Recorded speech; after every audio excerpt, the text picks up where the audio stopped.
करचरणकृतं वक्कायजं कर्मजं वा श्रवणनयनजं वा मानसं वापराधं विहितमविहितं वा सर्वमेतत्क्षमस्व। जय जय करुणाब्धे श्रीमहादेव शम्भो।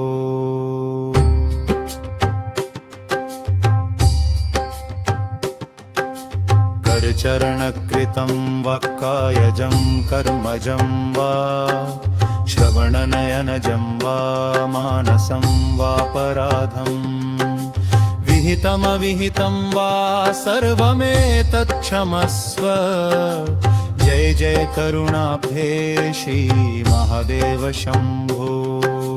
करचरणकृतं वक्कायजं कर्मजं वा श्रवणनयनजं वा मानसं वापराधं विहितमविहितं वा सर्वमेतत्क्षमस्व। जय जय करुणाब्धे श्रीमहादेव शम्भो। करचरणकृतं वक्कायजं कर्मजं वा श्रवणनयनजं वा मानसं वापराधं विहितमविहितं वा सर्वमेतत्क्षमस्व। जय जय करुणाब्धे श्रीमहादेव शम्भो। करचरणकृतं वक्कायजं कर्मजं वा श्रवणनयनजं वा मानसं वापराधं विहितमविहितं वा सर्वमेतत्क्षमस्व।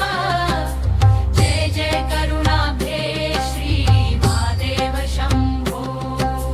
करचरणकृतं वक्कायजं कर्मजं वा श्रवणनयनजं वा मानसं वापराधं विहितमविहितं वा सर्वमेतत्क्षमस्व।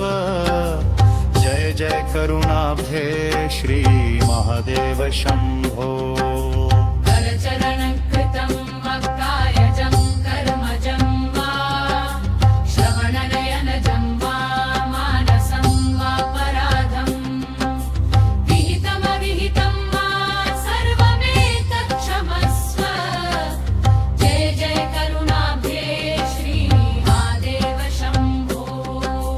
करचरणकृतं वक्कायजं कर्मजं वा श्रवणनयनजं वा मानसं वापराधं विहितमविहितं वा सर्वमेतत्क्षमस्व।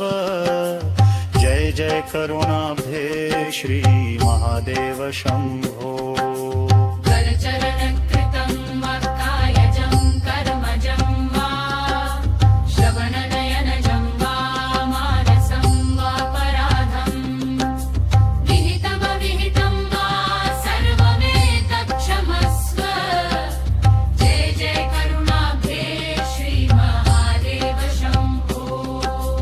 करचरणकृतं वक्कायजं कर्मजं वा श्रवणनयनजं वा मानसं वापराधं विहितमविहितं वा सर्वमेतत्क्षमस्व। जय जय करुणाब्धे श्रीमहादेव शम्भो। करचरणकृतं वक्कायजं कर्मजं वा श्रवणनयनजं वा मानसं वापराधं विहितमविहितं वा सर्वमेतत्क्षमस्व। जय जय करुणाब्धे श्रीमहादेव शम्भो। करचरणकृतं वक्कायजं कर्मजं वा श्रवणनयनजं वा मानसं वापराधं विहितमविहितं वा सर्वमेतत्क्षमस्व। जय जय करुणाब्धे श्रीमहादेव शम्भो। करचरणकृतं वक्कायजं कर्मजं वा श्रवणनयनजं वा मानसं वापराधं विहितमविहितं वा सर्वमेतत्क्षमस्व।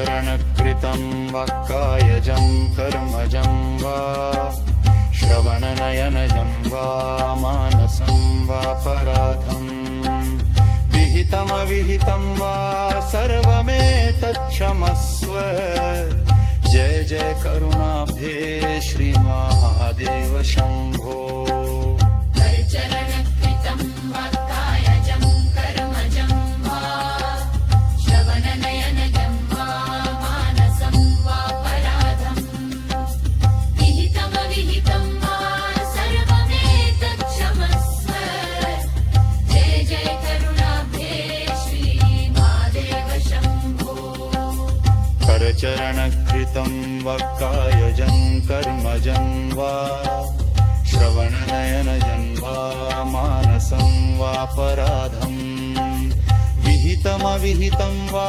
सर्वमेतत्क्षमस्व जय जय करुणाब्धे श्रीमहादेव शम्भो करचरणकृतं वा कायजं कर्मजं वा श्रवणनयनजं वा मानसं वापराधं विहितमविहितं वा सर्वमेतत्क्षमस्व जय जय करुणाब्धे श्रीमहादेव शम्भो करचरणकृतं वा कायजं कर्मजं वा श्रवणनयनजं वा मानसं वापराधं विहितमविहितं वा सर्वमेतत्क्षमस्व जय जय करुणाब्धे श्रीमहादेव शम्भो करचरण